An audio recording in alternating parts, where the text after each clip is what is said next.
Okay, Neeraj sir, go ahead. Good evening, ladies and gentlemen, dear audience, and our eminent speakers. Myself, Neeraj Arora, Senior Director at SOCHM, and I look after the GEM Green Building Certification Program of SOCHM. We are doing various webinars over various topics since last 4 to 5 months of this COVID-19.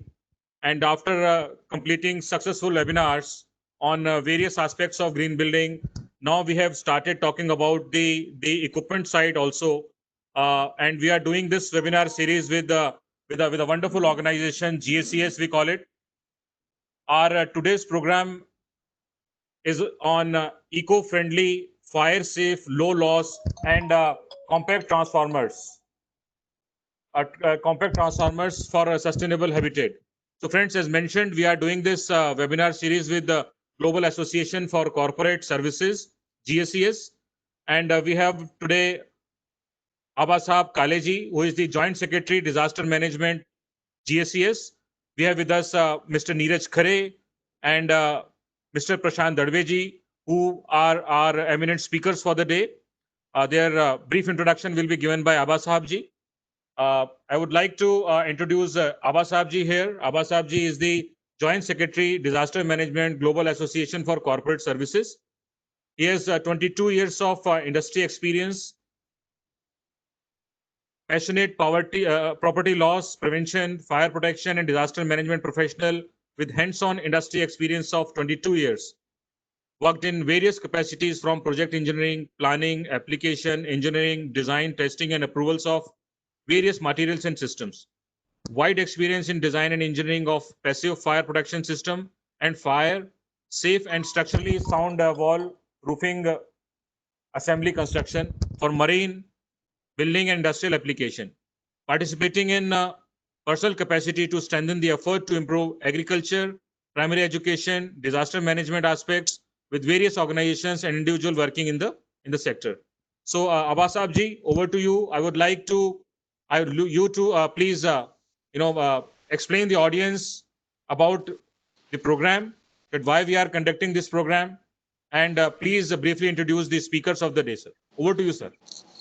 Thank you, Neeraj. Thank you so much.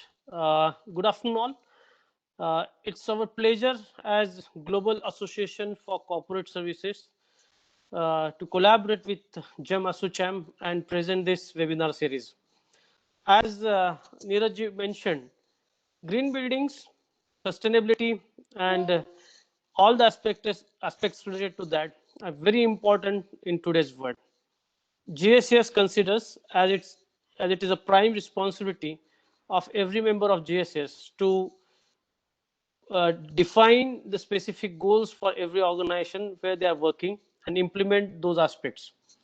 And in recent past, we have been very actively discussing this subject with GEM ASSOCHAM. And thank you very much, Neeraj sir, for accepting our proposal and not only signing the MOU, but also uh, creating this very important resource through a series of webinar.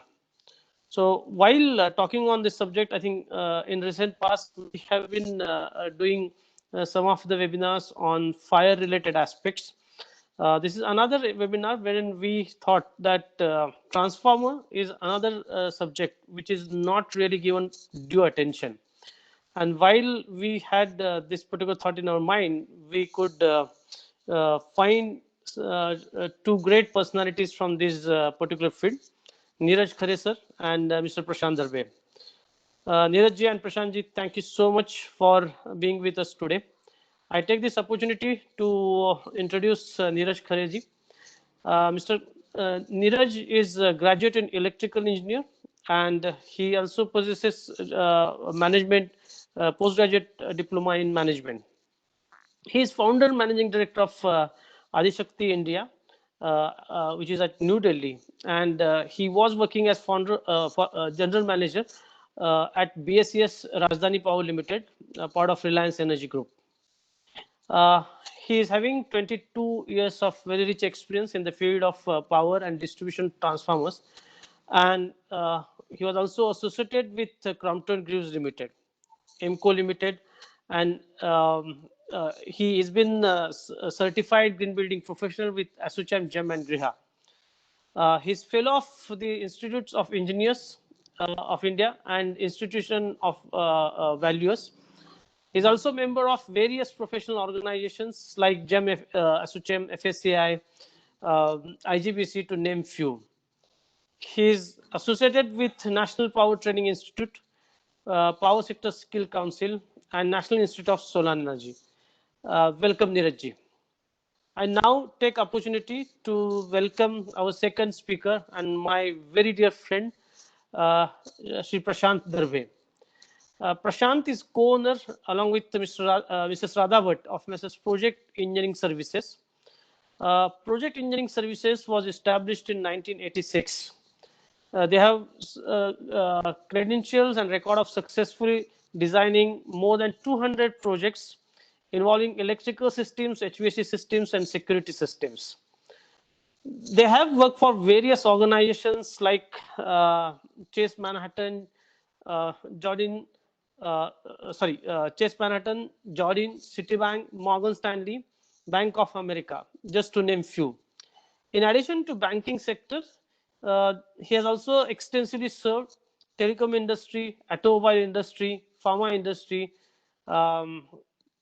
and various smart and green townships. He's also been conducting energy audits, due diligences for various clients, and also provides support for engineering involved in facility management sector. He has great experience of design engineering, uptime certified data centers. Prashantji, thank you very much for joining. And now I hand over the session to Neeraj. Before that, I will request that please ask your questions in Q&A tab, and please refrain from general chats over there, so that we can choose and pick up specific question at the end. Over to you, Yes, Neeraj. just a minute, Neeraj ji. So thank you, Abba Saab ji. And here I would again request the audience to please send your questions on the question and answer section, so that we can take the questions from the wonderful speakers. We have around 15 to 20 minutes session at the end, and we would be happy to answer all your queries. So now over to Neeraj ji, Neeraj Khare ji, for your presentation. Good afternoon to all. First of all, thanks to ASSOCHAM, GEM, and for giving me this opportunity to speak in this webinar. Once again, thanks and congratulations to ASSOCHAM incorporate fire safety in green rating system. I think ASSOCHAM GEM rating is the first green rating system who has done this thing. So many congratulations to you. And also, as rightly Abba Saab ji has said, that transformer is an untouched subject in this green building field. So again, credit goes to ASSOCHAM GEM for bringing this subject into this webinar. So once again, thanks to all the people who have joined this session, and all the fraternity, green building fraternity. So as far as transformer is concerned, it is a very vital equipment because it provides us electricity. So this equipment cannot be excluded from green building development. We will see what are the developments, what are the green we have. So I will be talking on technologies of this development, and my co-speaker will be speaking on ECPC compliance and maintenance of this transformer. So I will be talking through a presentation which I have made. So let me start my presentation.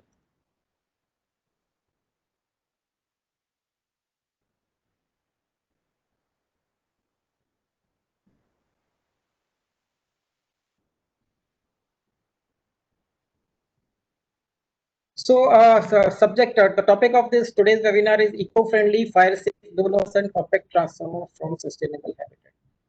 I'm already introduced very nicely by Abba Saab ji. Thank you for that. So,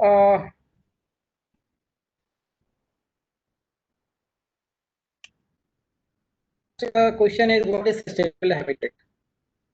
A sustainable habitat is an ecosystem that produces food and shelter for people and other organisms without resource depletion, and in such a way that no external waste is produced. This is the definition of sustainable habitat. As far as our habitat is concerned, it was evolved naturally, but with the passage of time, with the progress of mankind against nature, I will call progress, all progress we are doing is against nature. So we have actually destroyed it a lot, and now we need to work on it. Now, what are the strategies we have to adopt for recreation of sustainable habitat? So, some of the strategies to achieve the goal of sustainable habitat are energy efficiency, renewable energy, green infrastructure, eco-friendly fuel and material, water management, waste management, green transportation. So now in these strategies, when we talk about energy efficiency and renewable energy, electricity comes into picture. So as far as electricity is concerned, it is only 150 years old. Commercial electricity production was started in 1870, whereas our civilization is about 6,000 years old. And people, especially royals in the past, have lived luxurious life without electricity. But now, even after thousands years of our existence, electricity, which is only 50 years old, has become an integral part of our existence. And now human life and progress cannot be imagined without it. So it has become so important now, we cannot imagine our life without electricity.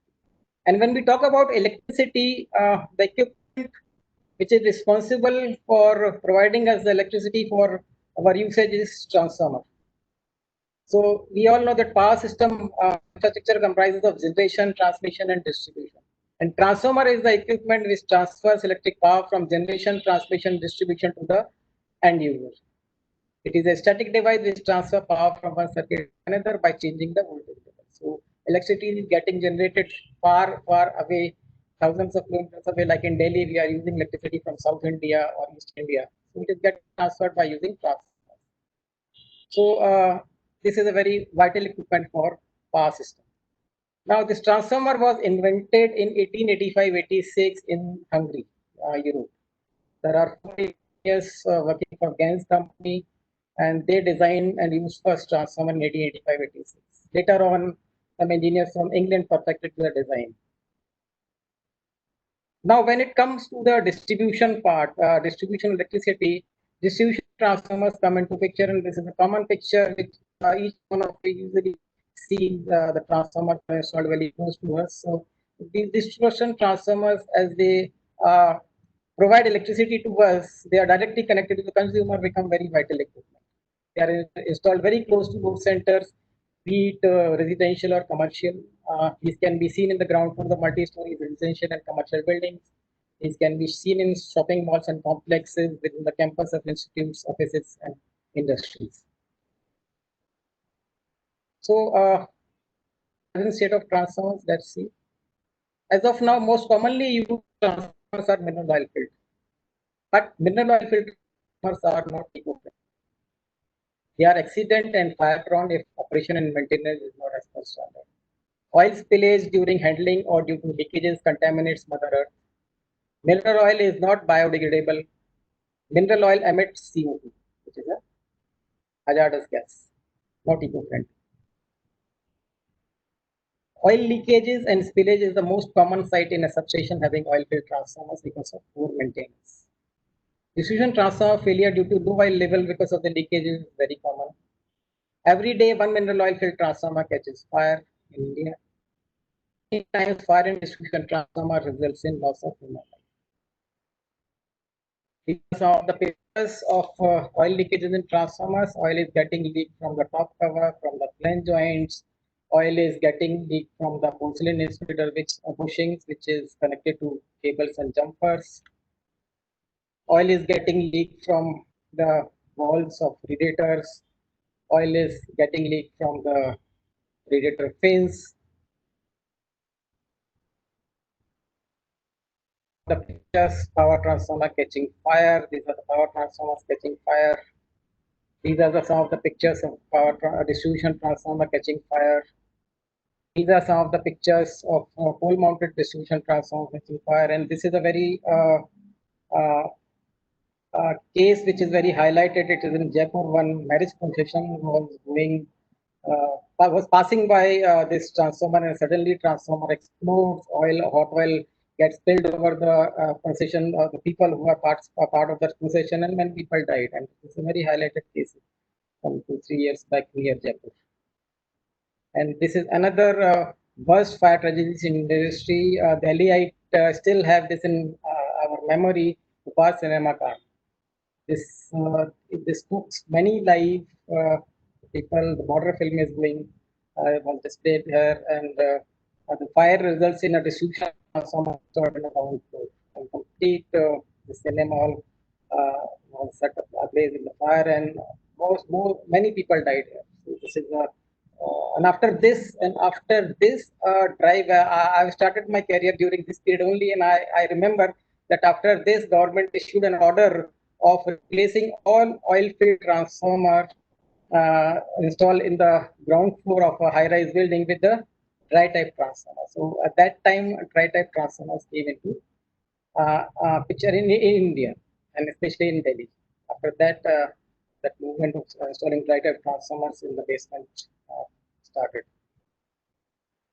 So we have seen how what is the condition of transformers, oil-filled transformers, how it is brought to catch fire and oil leakage and oil spillage is contaminating earth. So what is required now? So when we are talking about sustainable habitat, having green cities, smart cities, green building, this need of the hour is, and green building is the need of the hour, which talks about energy efficiency, eco-friendly fluid, material, fire safety, etc. So transformer, which is a vital equipment to provide electric energy, can be installed very close to the center, residential or commercial, cannot be excluded, and we have to go for transformer which should be eco-friendly, fire safe, do loss, compact size, and have long life. So let us see what are the eco-friendly developments for transformers have been done, and what are the technologies available.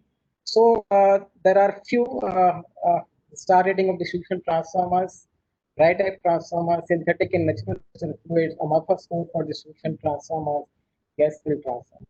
So we will see in brief. Otherwise, these are the subjects which can have a separate webinar. We can have a separate webinar of each of this. So we will see here today. We will see in brief, so that at least the audience can get aware. Some of you must be aware of these, and some of you must be new. It must be new for some of the people. So at least we get the idea, and then you can explore more. So, what is star rating of distribution transformer? The star level program is one of the major thrust area of Bureau of Energy Efficiency for energy saving.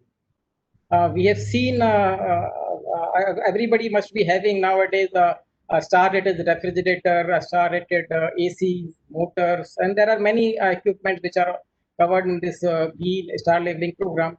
So B has taken distribution transformers also under this program in 2009. And at that time, they have taken transformers up to 200 kVA. And they have kept star one rating at at that time the highest level losses were taken star one. But after some 8 years, with effect from 1st July 2017, for further reduction in losses, star rating 3 was made star rating 1, and so on. So that is further they have reduced the losses. And now, from with effect from 1st July 2017, transformers up to 2500 kV are covered under it. So now the utility or people procuring the transformers, and the transformer manufacturers have to manufacture according to star rating transformers. Actually, star represent the loss level with star 1 highest to star 5 lowest. And in case transformers, if you see this label, it represents 50% and 100%. Now, what actually has been achieved by this reduction in losses results in energy saving, lesser temperature rise. If the losses are less, then temperature rise will also be less, and if the temperature rise is less, then CO2 level will also go down. So hence, this drive is an environment friendly drive, and now in coming times we will be seeing more star rated transformer in our system. So this is a comparison I have bought just for your information. I have got 3 ratings. If you see losses prior to star rating, it is for 400 kVA, it is 1500 watts. But now if you see for 5-star rating transformers, it is 2994, almost half of these losses. So this is how star 1, then star 2, star 3, star 4. So further, if you are going to reduce the losses, then you will be achieving energy saving, lesser temperature rise, lesser emission of carbon dioxide. So now this list consists of, I have got 3 ratings, and otherwise we have from 25 kVA to 2.5 MVA transformers covered under this program. Now the other development is dry type transformer. It is not very new technology, but still not very popular. Although it is for the this underground substations, the ground floor substation, high-rise building, these transformers are getting installed. But now these transformers can also be installed outdoor for outdoor application, or even if there are sometimes substations away from the main building, within the premises, but away from the main building. So these transformers can be installed there also. And earlier there was a hitch that whether these dry type transformers can be used for outdoor application or not. But now with ingress configuration, these transformers are getting manufactured in ingress configuration of 46. So now these can be easily installed outdoor for outdoor application also. Utilities are installing these for outdoor application also. So these are available in 2 types, cast resin type, which is available in ratings 25 MVA to 12.5 MVA. Then there is another technology, VPI, available 5 kV to 30 MVA. So what has been achieved from these transformers? Copper resin use offers increased safety, being flame retardant and self-extinguishing material, and superior moisture tolerance and increasing life of transformer. So let us see the comparison. It will give a more clear picture to you all. Now, if you see 2 types of transformers, dry type transformers and oil filled transformers, the maximum hotspot temperature, the insulation classes change from A to F to H. So if you see the hotspot temperature, withstand capacity of oil filled transformers 105 degrees centigrade, whereas for cast resin it is 155, and dry VPI is available up to 180 degrees centigrade. So this makes a transformer fire safe. Not only this temperature rise withstand capacity, it is not having oil. Not having oil, so that means all the problems related to oil you are gone out with this this technology. So fire safe. These are fire safe. Then they don't have oil, so there is no emission of toxic gases. This cast resin, because of the epoxy casting, it has partial emission, but this VPR doesn't have any emission of toxic gases. With no oil, there is no oil spillage or leakage. This resin insulation used is it is non-hygroscopic, whereas the craft paper used in oil-filled transformers is hygroscopic. You can overload it also, although overloading should not be there, but in the utility there are constraints, and sometimes you have to overload the transformers. So these dry type transformers can, with this VPI, can be overloaded up to a certain extent. Then repairing is possible of all the cast resin. It is not possible. Short circuit is excellent, and maintenance. So overall, this fire safety, emission of toxic gases, no use of oil make it environmental friendly. So what are the advantages of dry type transformers? These transformers have no oil, so has no oil leakage and spillages.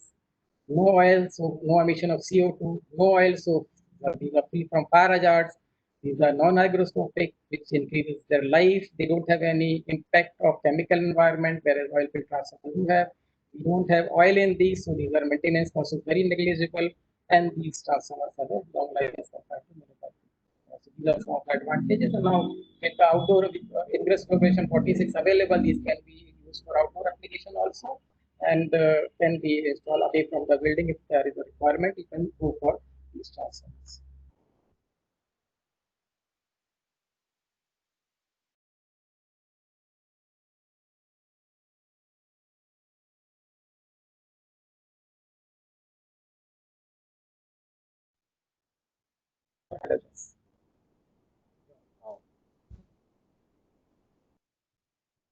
Neeraj ji, please switch off your video and then you can speak. I think your internet at your end is a little slow.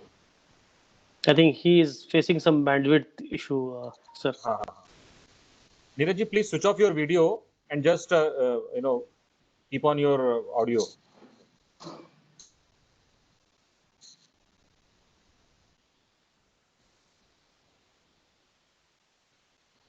Are biodegradable, whereas mineral oil is not biodegradable. And if you see the moisture saturation limit of these, it is way, way higher than mineral oil. Only 55 ppm, it is 2700 ppm, it is 1100. What this moisture saturation means is that these mineral oil is having affinity to absorb moisture. Even these two have, but it is less. So mineral saturation comes at 55 ppm. After that, free water start formation, and your insulation can get damaged if the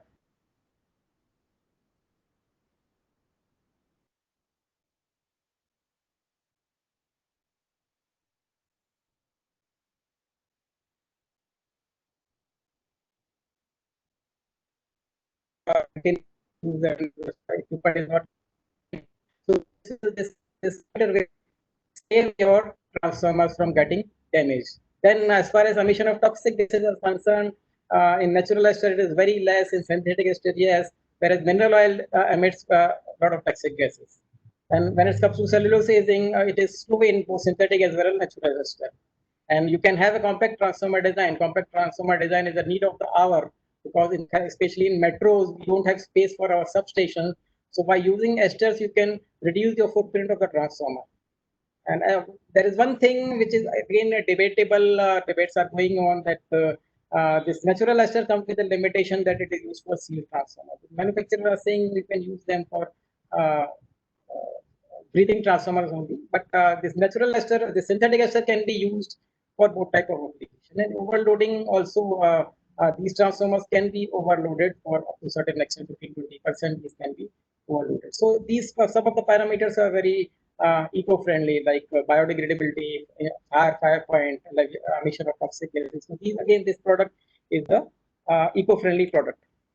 Now, what are the advantages of ester fluid? It is biodegradable. It is having high fire point. It less emission of toxic gases. Its thermal conductivity is very high. Temperature stability is very high. Moisture saturation is very high. Snow insulation aging. You can have a compact transformer design and transformer can have a long life. And as far as in operations in India is concerned, with synthetic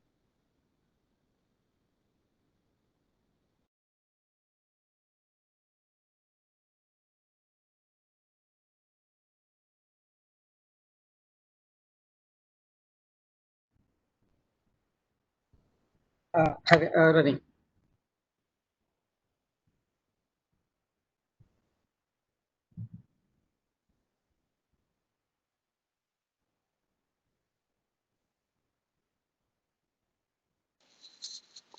I think we are facing problem with. No, is it available? Sir, I think in between you are not audible. Can you just cover last couple of minutes once again? Neeraj ji, Now, आपके- now Neeraj am ji, I थोड़ा- audible and slide is there? Yes, Yes, yes. How since how long I am not audible? नहीं नहीं आप बोलिए please, बीच बीच में break हो रहा था बट अभी ठीक है, आप बोलिए। तो बीच में ब्रेक हुआ है। हाँ, अभी आप बोलिए सर, ठीक है, बोलिए। Okay. So this synthetic esters field transformers, 40 MVA 60 kV transformers at DMRC in operation, and 20 MVA 130 kV transformer is at Akorotar, Andhra Pradesh, is in operation with natural field transformer. Now another development is amorphous core.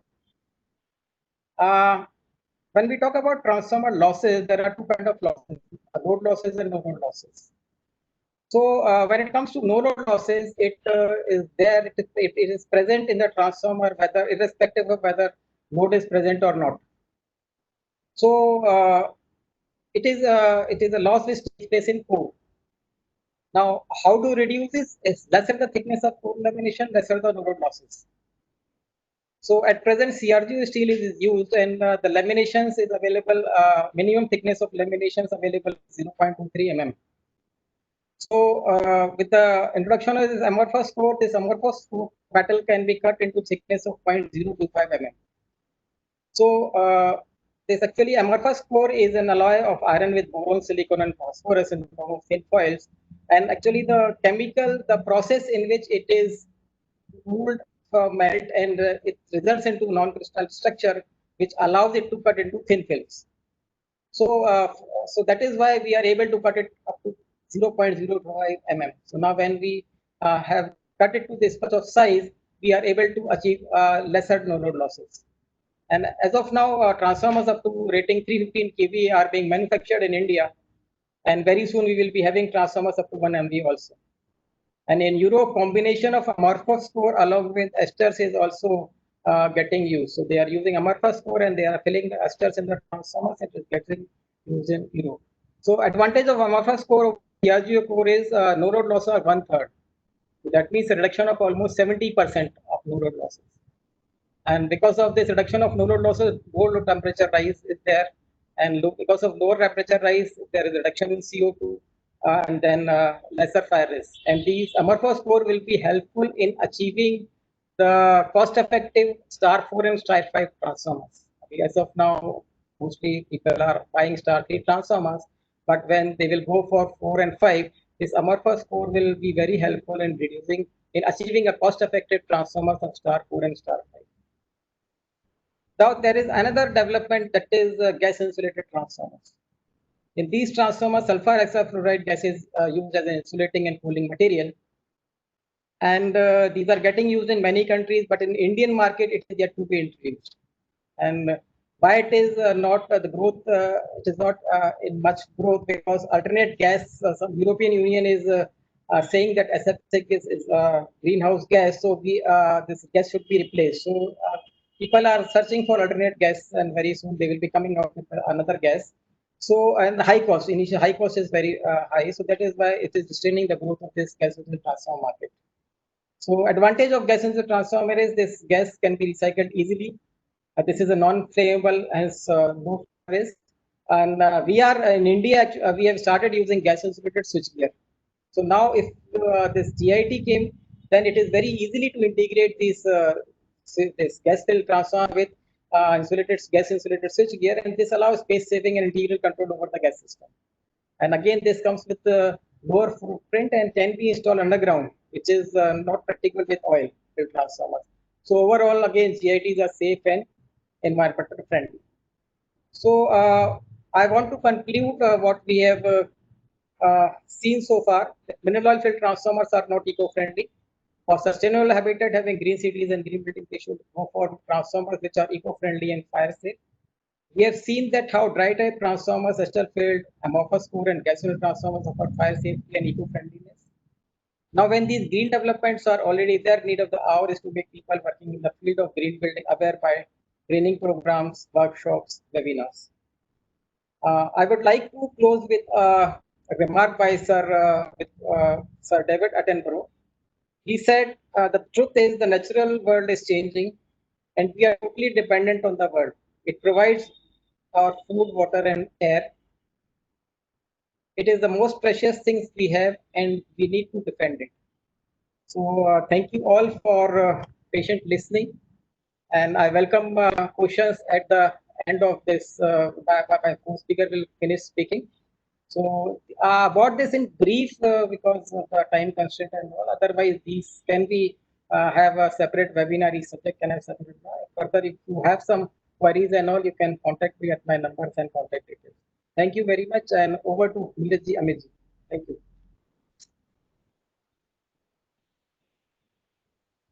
Thank you, Neeraj ji. Thank you for the wonderful presentation, and we have received very good questions on the question and answer section and chat box, and we will take these questions from you at the end after the presentation of Prashant Dadve ji.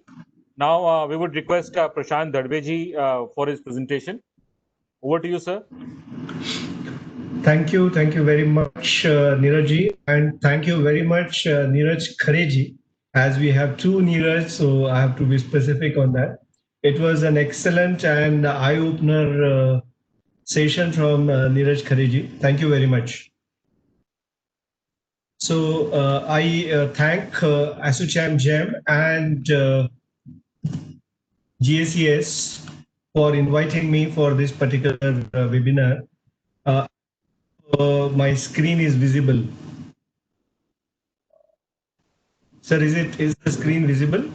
No, sir. No. You will have to share it again. Yeah. Okay.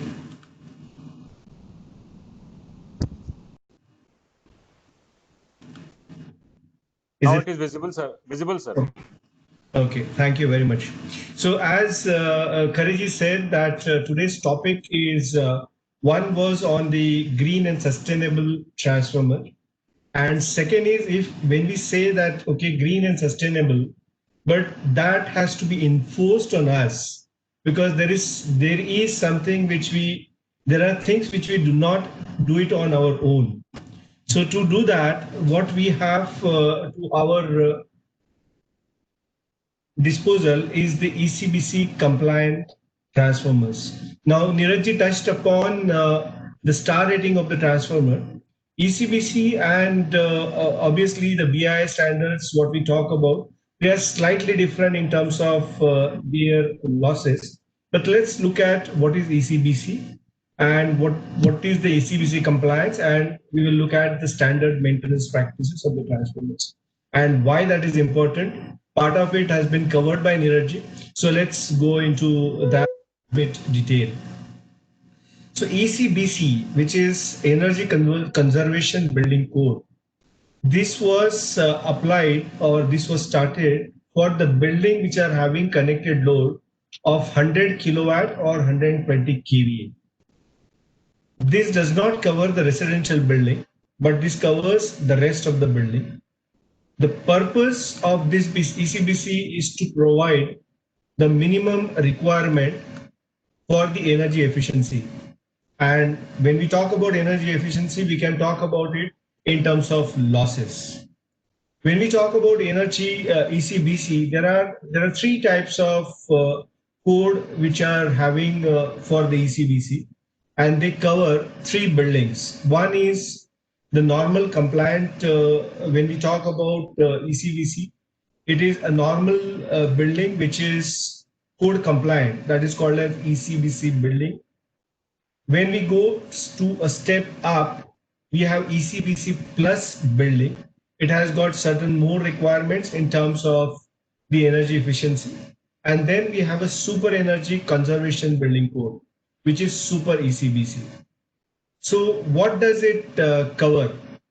When we talk about ECBC, ECBC covers the building envelope, because that's again very, very important. And we were talking about this at the beginning of the session, like Niraj said, that we have been having various discussions on the architectural part of it during various seminars, various webinars, and those were covered in those parts of the seminars.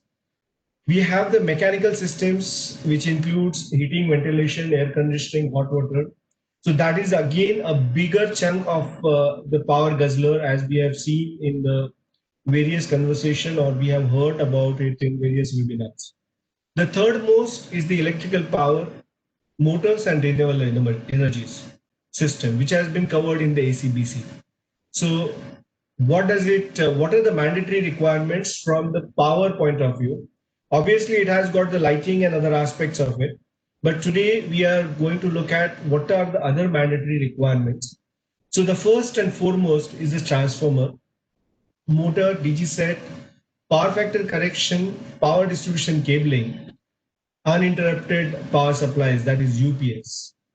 Transformer is, as Niraj rightly said, without the transformers, the powers cannot reach our houses, our complexes, our offices.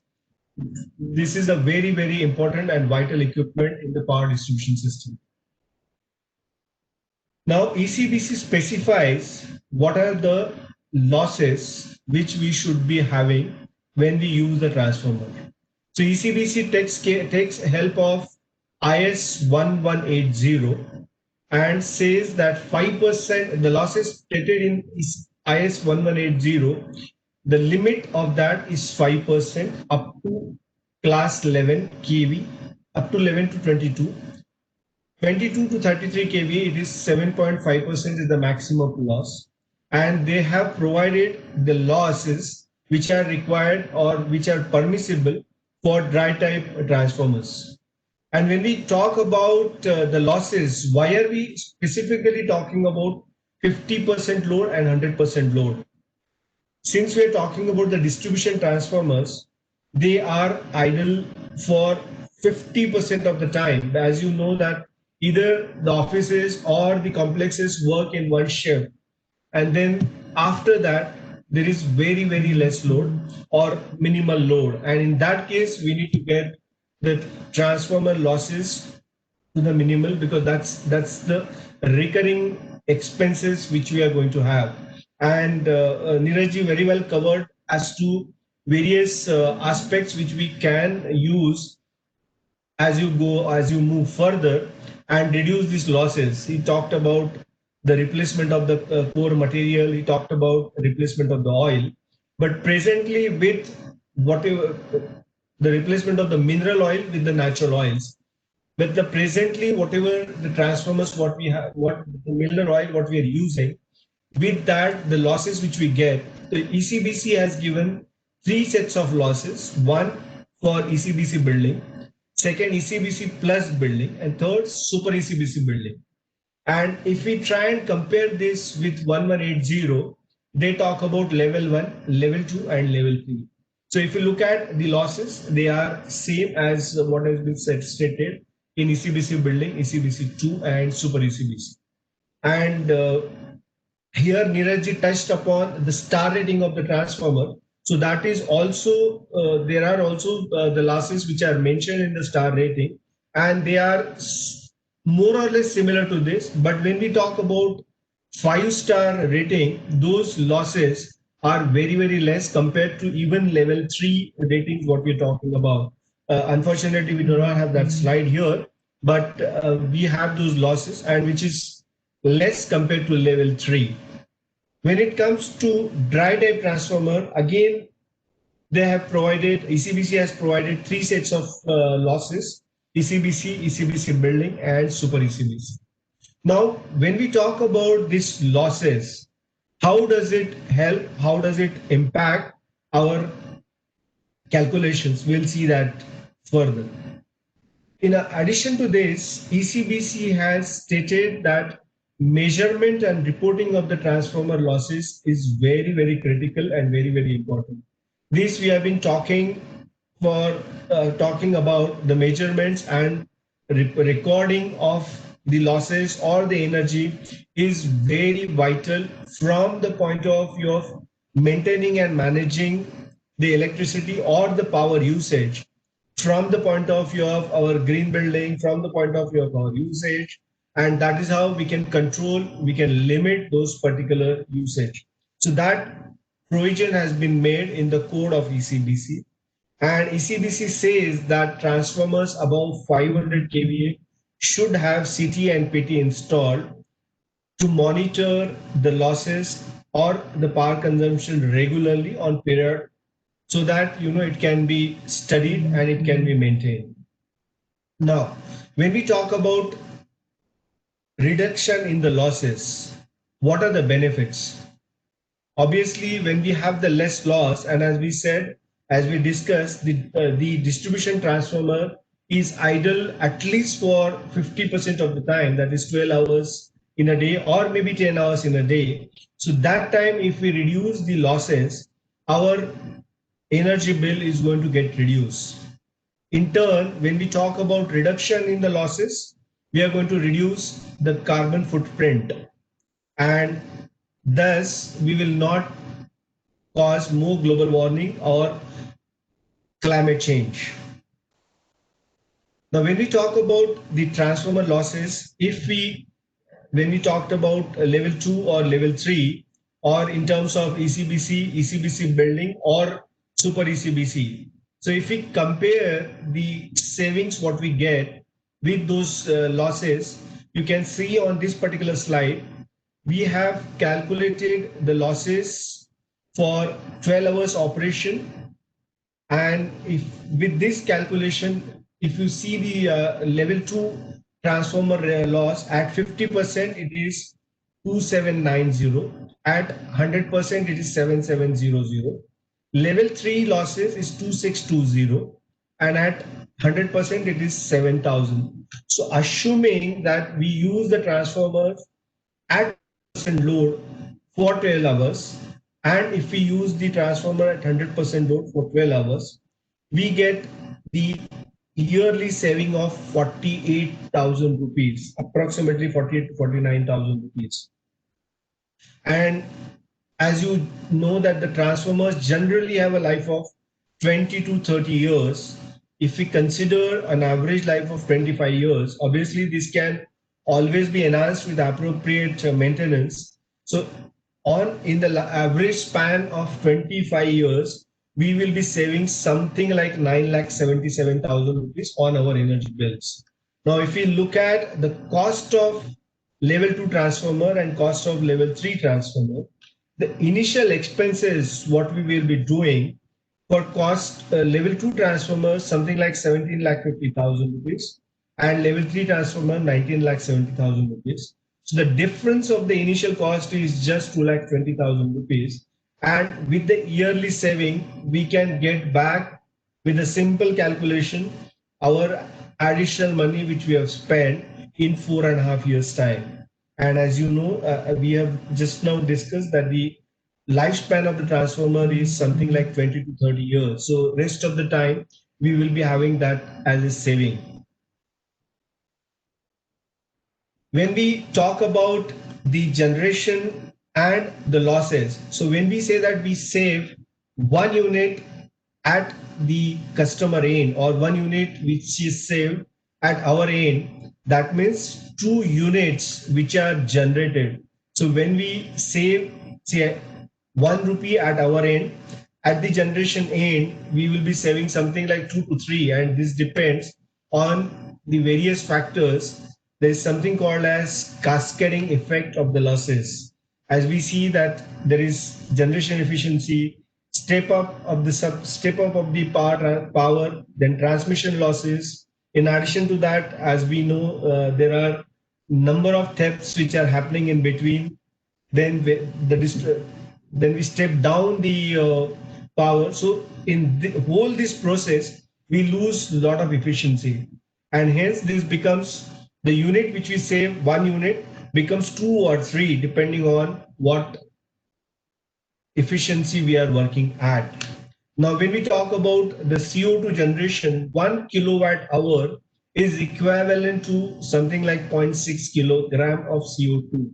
So if we save 1 kWh at our end, maybe at the end of generation, we will be saving something like 1.2 kilograms of CO2, and we will not be able to see this kind of emission happening.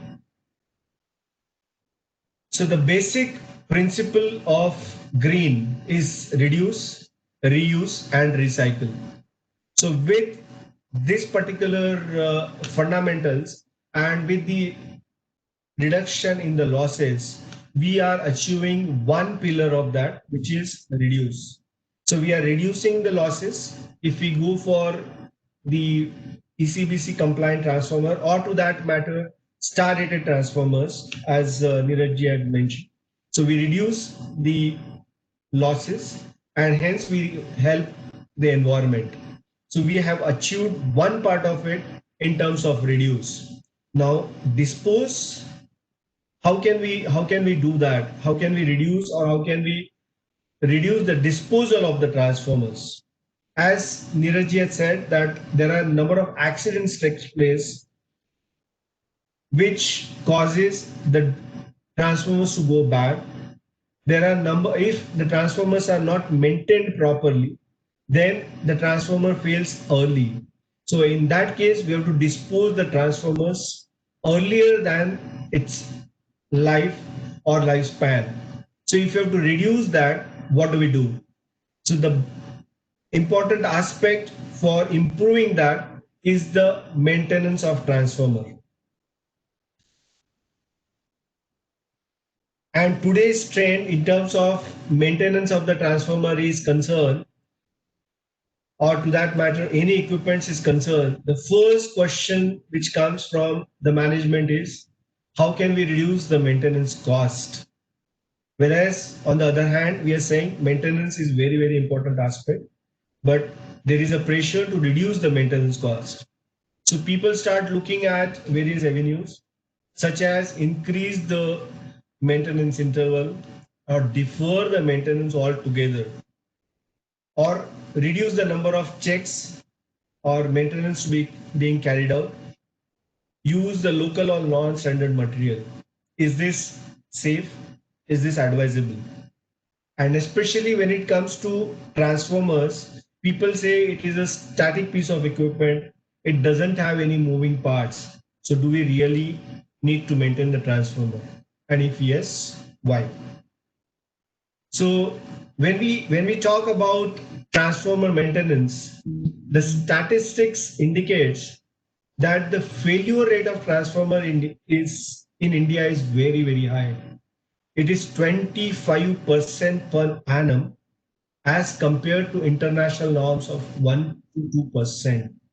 So you can imagine that the kind of amount we are spending due to the failure of transformer is humongous.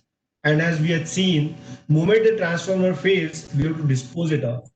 And it has got number of components which do not get, which is not biodegradable. So hence we are causing again lot of harm to the environment. In addition to the financial losses, the total financial loss which the state power utilities on account of failure distribution transformer is in the order of 1,200 crores. So if we maintain our transformers adequately, properly, probably we'll be able to save this kind of amount and can be used elsewhere, which will benefit the humankind. These are the tangible losses. In addition to that, when the distribution transformer fails, we lose a lot of productivity, and this is something which we have come across during the pandemic. When you talk to the people who are working across at the villages which they have gone back because of the lockdown, they say most of the time the answer which we used to get from them was power nahi hai, transformer jal gaya hai, transformer has a problem. So that's the biggest problem when we talk about the loss in terms of productivity. And if it is unexpected, and if it is in the factory and in the surrounding areas, there is big loss of the production and in turn revenue. And the major power transformer failures can cause fire, which Neeraj ji has very well pointed out, and he has shown the number of images of transformers catching fires. So this, when the transformer causes the fire, it is not only the loss of the transformer, but there is a big loss of property, big damage to the property. So there are a number of indirect losses if the transformer fails. And hence, it is very, very vital and important to maintain the transformer, though it is a static piece of equipment. Now, what can cause the transformer failures? So there are multiple reasons why the transformer can cause or transformer can fail. As you know, there can be a defective manufacturing which can cause the failure of the transformer. So if we really want to classify or bifurcate the failure of the transformers, we can bifurcate in two parts. One is the manufacturing defect. Second is the operation defects. So when we talk about manufacturing, it is, there can be number of reasons as to why that particular defect takes place. They may not be, the manufacturer may not be following the standards, lack of skilled manpower, malpractices in procurement processes, poor quality of the material. So there can be n number of reasons why it is failing due to the manufacturing defects, and we need to really work on that hard. As far as the operations are concerned, the most often the transformer failure is due to insulation of the transformer. And again, it goes back to the discussion of Neeraj ji on the oil of the transformer, which has to be maintained properly. If we talk about mineral oils, hopefully very soon we'll start getting the transformers with the natural oils, and it will reduce these failures to an extent. Yes, but still the maintenance will be required. Second is the winding failure, core failures or faults. Terminal failures, people do not maintain the transformers properly, tighten the terminals. On-load tap changes failure. Abnormal operating conditions, which is overheating, overvoltage. External faults, external conditions, moisture, lighting. Again, aging of assets that we talked about. Bad earthing practices, because this is the most neglected part as far as the electrical usage is concerned. People do not care about earthing, and that caused a big failure. Tampering, bypassing of the protection. This is very common in terms of if suppose the transformer starts stripping, just to meet up with the immediate need, we tend to tamper or bypass the protection without realizing what it is going to cause, what harm it is going to cause going forward. Theft of material, oil.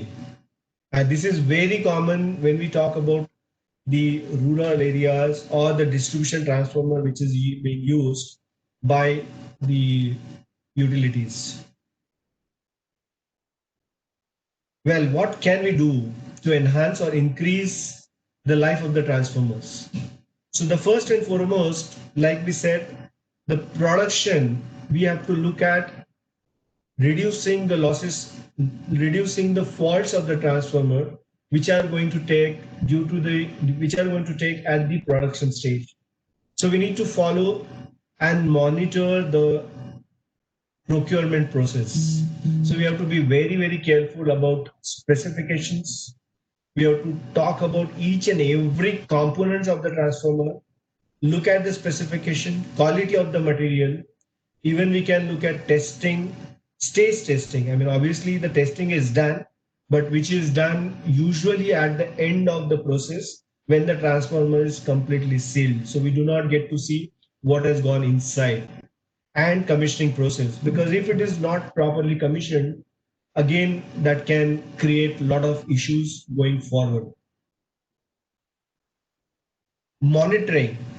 We can get various sensors embedded at the time of manufacturing so that the internal temperatures of the transformers can be managed and maintained, or at least we will have the advanced notification that the temperature is going up. For example, oil temperature, the coil temperature, and so on and so forth. Remote monitoring. See, most of the time, the information is available on the transformer, but it is not looked at. So if we have that available at our fingertips with the now with IoT and all that, it is very easily possible. Adequate protection. So that's again very, very important. People train to bypass. Obviously, unless we provide the adequate protection, there are chances of failures, fires, and so on and so forth. So that is something which is required to be properly maintained. During operation, maintenance, people do carry out the maintenance, but they don't keep the log of the maintenance. So there is, and human memory is very, very short. So we tend to forget as to what has happened during previous maintenance and what was carried out. And when the fault reoccurs, we do not have any log or any information available. Proper training to the maintenance staff, which is again lagging. People do not have appropriate training, so they do not know how to maintain, and they carry out with half the information and creates a lot of issues. Monitoring of the maintenance activity. People do have the maintenance contract, but those are not monitored appropriately. Those are not checked appropriately. So what do? We should create a log. Okay, let's look at what maintenance is generally required on the components basis. As you have seen in this particular slide, the failure of the transformer is due to various reasons. It could be because of the tag, it could be because of the core, it could be because of the bushing, OLTC, coil winding, and other components of the transformers. So though it is a static piece of equipment, but it has multiple components fail. So we need to really look at, when we try and create our maintenance schedule, we need to look at each and every component of the transformer and attend to the maintenance of each and every component. Let's talk about the oil, which is again a very, very important aspect when we talk about the oil field transformers. So oil level checking, again, oil keeps on leaking. Because of that, there are a number of accidents. Breakdown voltage testing of the oil, dielectric strength testing of the oil, which is again very, very important. Checking of the acidity of the oil at regular intervals, because this gives us the condition of the oil and how it is going to affect the life of the transformer. Sludge. This is one of the very, very important component when we talk about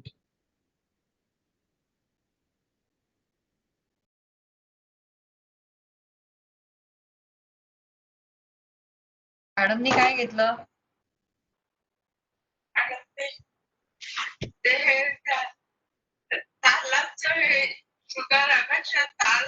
दरवेश साहेब तुम्ही ऐकू येत नाही.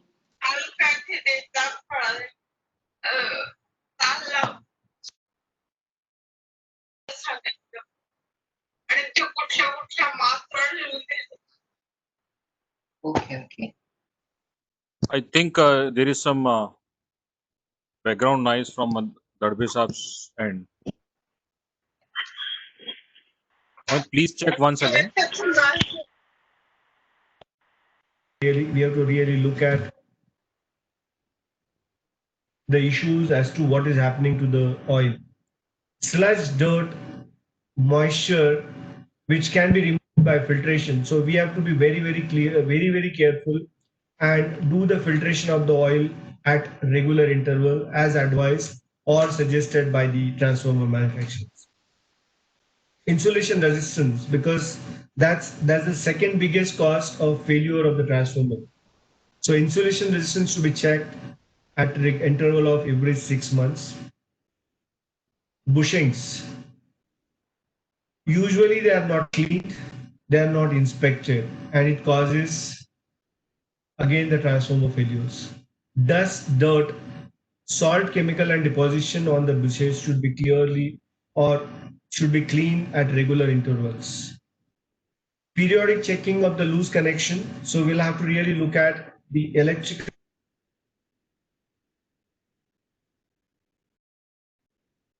vents, conservator. We talked about inspection of the oil. Cleanliness of the substation. This is a very, very important aspect again when we talk about the transformer failures. There has been number of incidences that there was short circuit due to the snakes, rats, and all the insects which were going there. So we have to be very, very careful in terms of cleanliness or well upkeeping of the substations.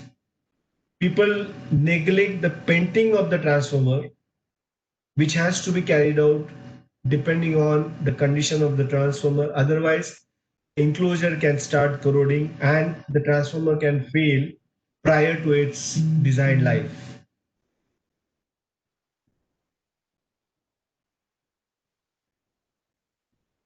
Very important, which we talked about, record keeping.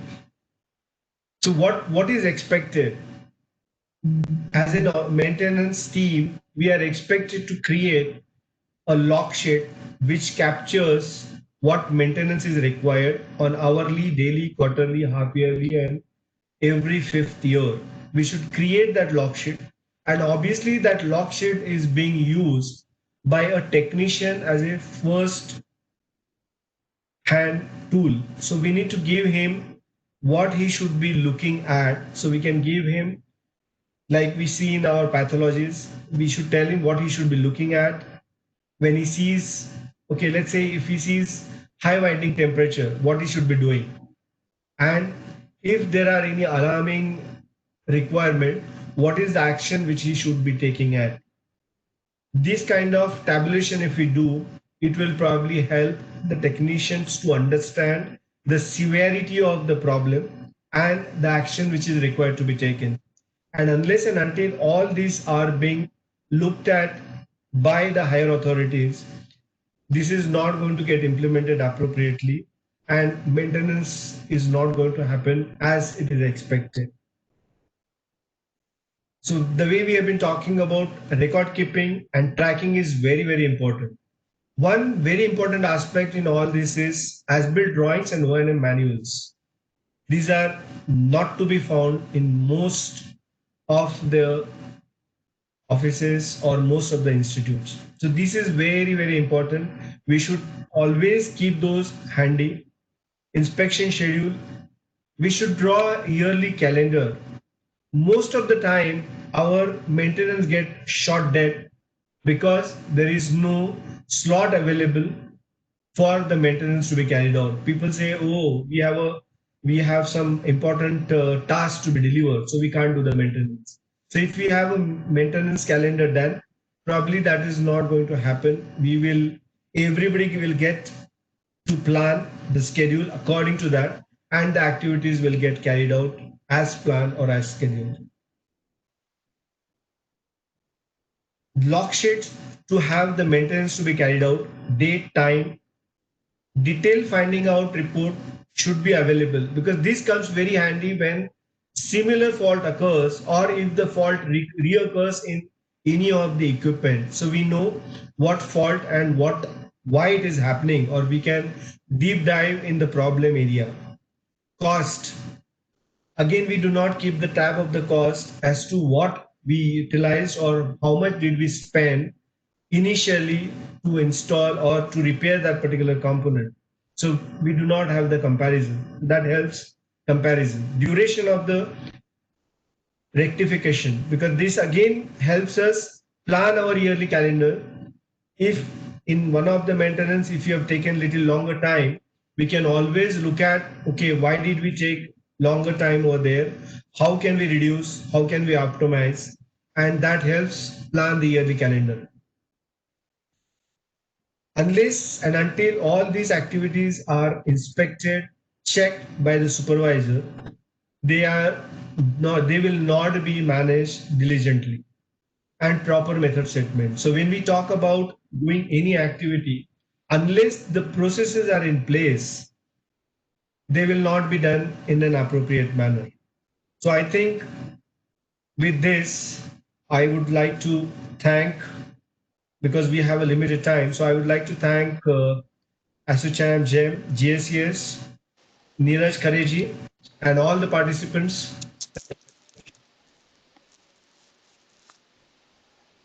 Thank you so much, Prashant, for the wonderful presentation.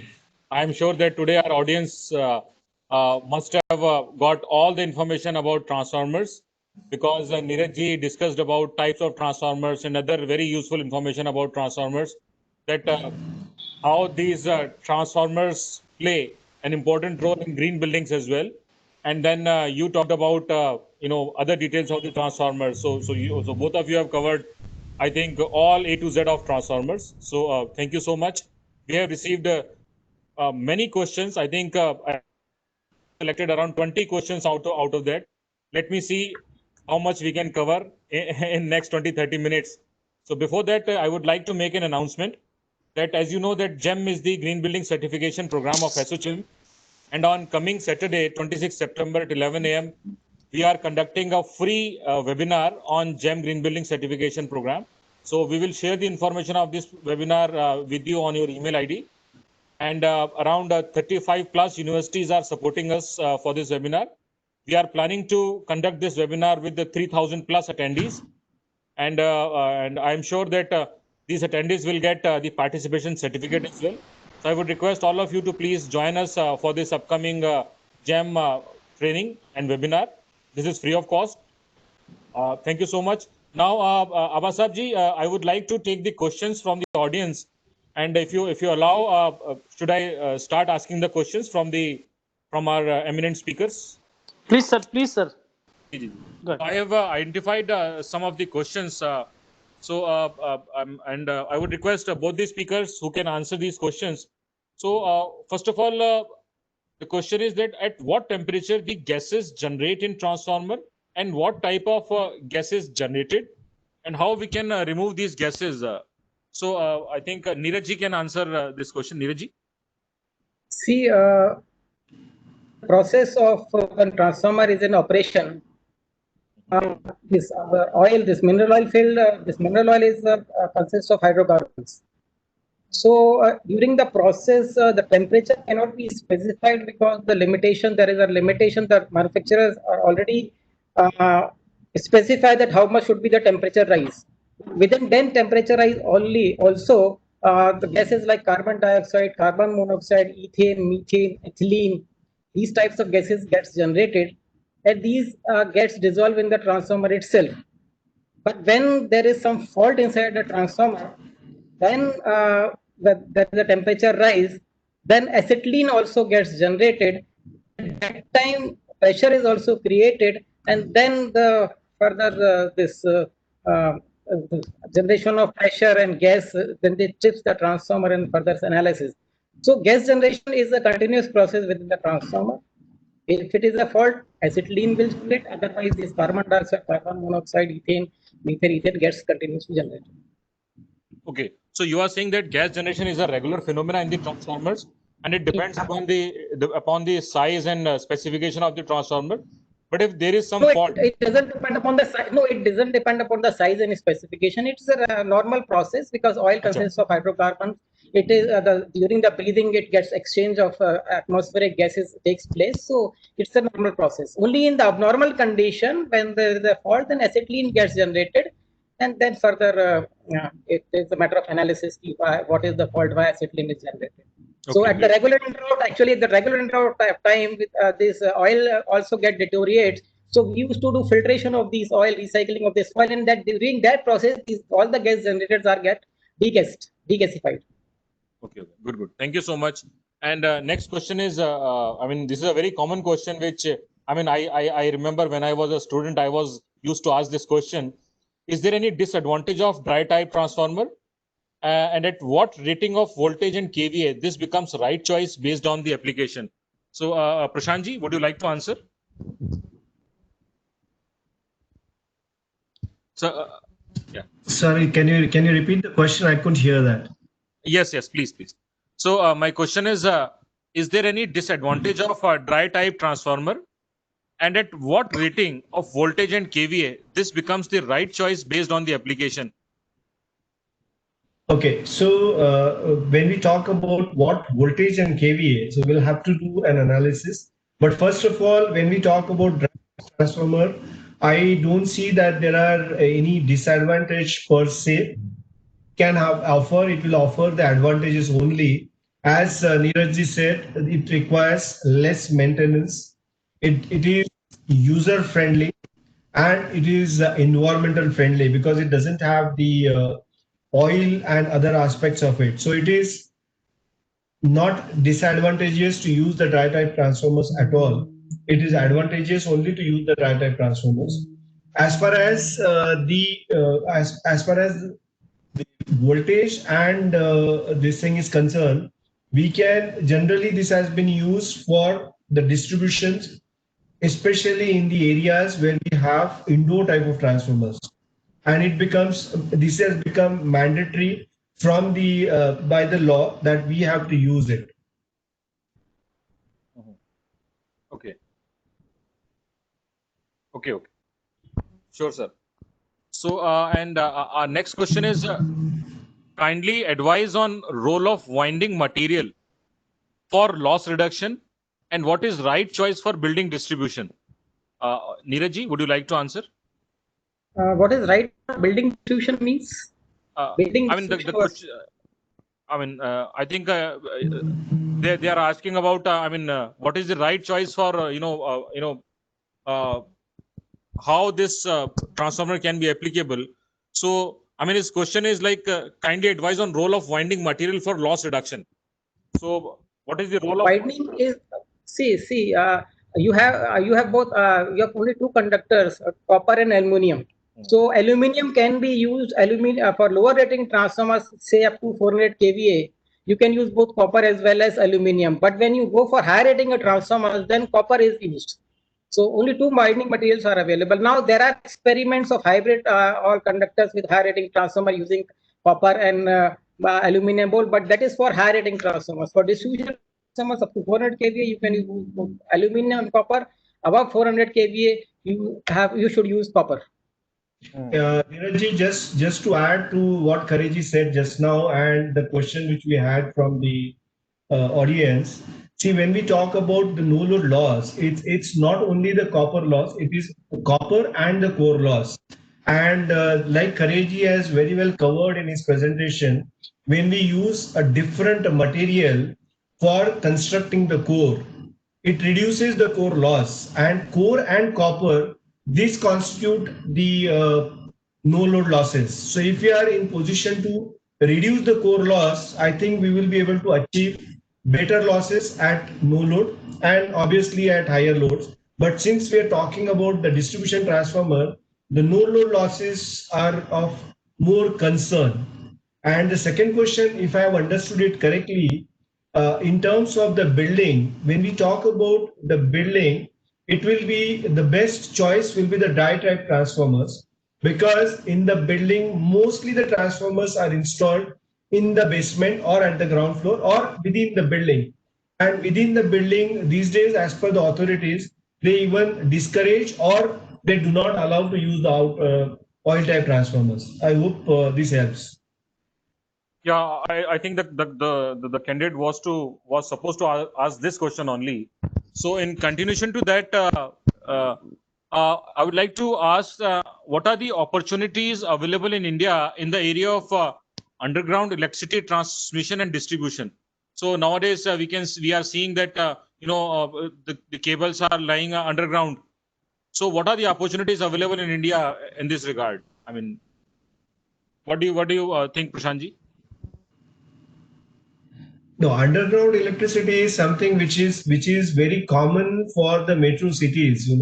If we talk about the underground electricity, that is, I think, the need of an hour, because most of the electrical power failures are in the rainy seasons, and those are because of the failure of the component in the distribution system. So you have a tree falling on, let's say, the transmission line, and all your power gets disrupted. So from that point of view, and from the ease of transportation of the power, I think underground is something which is comparatively better. And though it has got its own advantages and disadvantages, because moment we talk about underground and you want to do a metro now, and that too you want to do it underground, you have a challenges. So we have to plan it properly. But yes, underground would take more preference over overground. This is what I feel. So I think there will be less losses and less maintenance requirement if we go underground. You mean to say? That's correct. Yeah. My next question to you, Neeraj. The question is, what are the disadvantages of Easter-based transformer, and why the companies are manufacturing this type of transformer, Easter-based transformer? I see ester-based transformer are new to India, but they are getting used. Easters are getting used abroad since long. So when a new technology is there at your doorstep, then there are very people are conscious that whether to use it or not, whether it is tested or not. So now, as far as our country is concerned, since last almost 8 years, these esters are into the market, and a lot of trials has been done. And so far, there is no disadvantage we have seen. Even when I was in BSCS, we have filled a lot of distribution transformers with synthetic esters and natural esters. And a lot of transformers are getting filled, pan India, a lot of transformers are getting filled with natural esters and this synthetic esters. And as of now, there is no negative report from any of the utility or the organizations that we have faced any problem. So as of now, there is no problem, and we should go for this because of this eco-friendliness. If you are going for dry type transformers, then that is another thing. But if you are going for fluid filled transformers, then if you are going for fluid filled transformers, then it is better to have ester filled transformers than mineral oil filled transformers. But it will take time. Most commonly used transformers are mineral oil filled transformers, so you cannot replace all the transformer at one go. So you have to go phase wise. So it will take time. To have ester filled transformers most commonly, and further in couple of more years we will get to know and get to see how effective this. At least for last 8 years, we don't have any complaint. Only thing you can say is the initial cost is more. Now, if you buy ester only, then this natural ester is almost twice the rate of mineral oil, and synthetic ester is almost 4 times the rate of mineral oil. But if you are taking, if you compare the transformers, mineral oil filled transformers with ester filled transformers, natural and synthetic, then cost is not much. If you go for a distribution transformer, the natural oil field distribution transformers cost only 15% more than the natural this mineral oil field transformers. But if you now you have to see a complete life cycle. The life cycle, the transformer life is 25 years. So if you see the complete life cycle, then this cost is 6 times less. In case of synthetic asteroid field transformers, if you compare to for the lifetime, then cost is 6 times less. In case of natural transformers, cost is 3 times less. So it is cheaper in all respects. Thank you. And what we see in Prashant Dadbeji's presentation, that if you are using efficient transformers, I think the overall payback period is 4.5 years. So yeah, actually, yeah. Actually, we are worried about initial cost. We do not calculate the lifetime cost. So when we are worried about initial cost, initial investment, then all these things go back. So if we talk about lifetime cost, these new technologies are very cheap. Definitely, sir. Like we buy an air conditioner or refrigerator, and when we go to buy, and we always prefer the initial investment.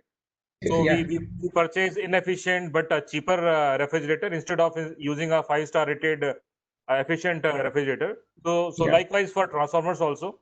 But Yeah. because the transformer has a life of 20-25 years, so I think we all should go with the 5-star rated transformer as far as possible. Because in hardly 4 to 5 years time you will get all the payback, and rest of the life you will get benefit as mentioned in Prashantji's presentation. It was a wonderful comparison, Prashantji. I think we have time and I can take 2 more questions. So my next question is, are amorphous transformers available only up to 315 kVA, or it is available up to 1.6 to 2 MVA?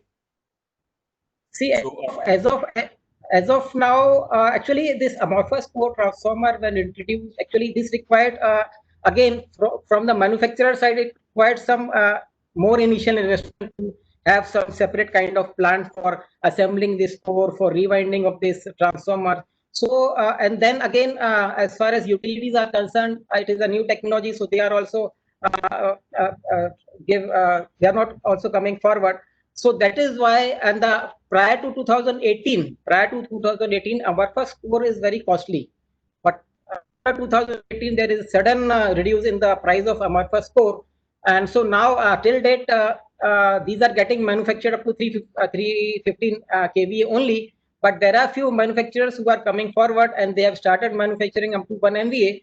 And as of now, when we see the star rating of a transformer, so most of the government has also specified that at least use up to 3-star rating. So when we have to go for 4 and 5-star rating, this amorphous core will play a very important role to reduce the losses. So as we will go for 4 and 5-star rating, this amorphous core will more into this market, and we will be having higher rating of amorphous core transformer. So till date, we can say there are few manufacturers manufacturing up to 1 MVA, and most of the manufacturers are manufacturing up to 315 or 400 kVA. So I think from the questions, I can understand that we have very right audience and we have very right speakers here present. So I can see that we have around 250 attendees attending this program. Still, it is 225, I can see. So, and from the questions point of view, I can see that questions are very appropriate. What is your opinion, Neerajji and Prashantji? Yes, it's my. I will thank you. I initially also thank you to keep a webinar on this subject, and I would like that this thing should continue, and this electrical part should be more and more discussed among this green building fraternity. Definitely, sir. And now my last question is from Prashantji. It is, can you please explain, mention average loading percentage of transformer in building as well as in utility? So, I mean, what is this question? So, is it asking about what is the average loading percentage of a transformer or what? So, unmute, sir. Yeah, it depends on number of factors. So when we talk about average loading, see, we cannot say average loading for a building A, building B, and building C will be same.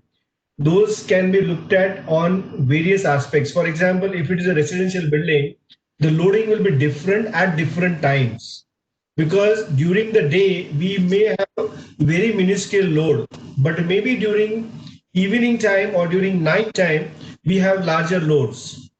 When it comes to the commercial building, maybe we'll have the loading of that particular building higher during the day, and during the night time it will be less. Same thing it goes for the factories. So this loading differs from building to building and usage to usage. And that is where when we talked about the distribution transformer and the losses of that, we give we give importance to 50% loss and 100% loss.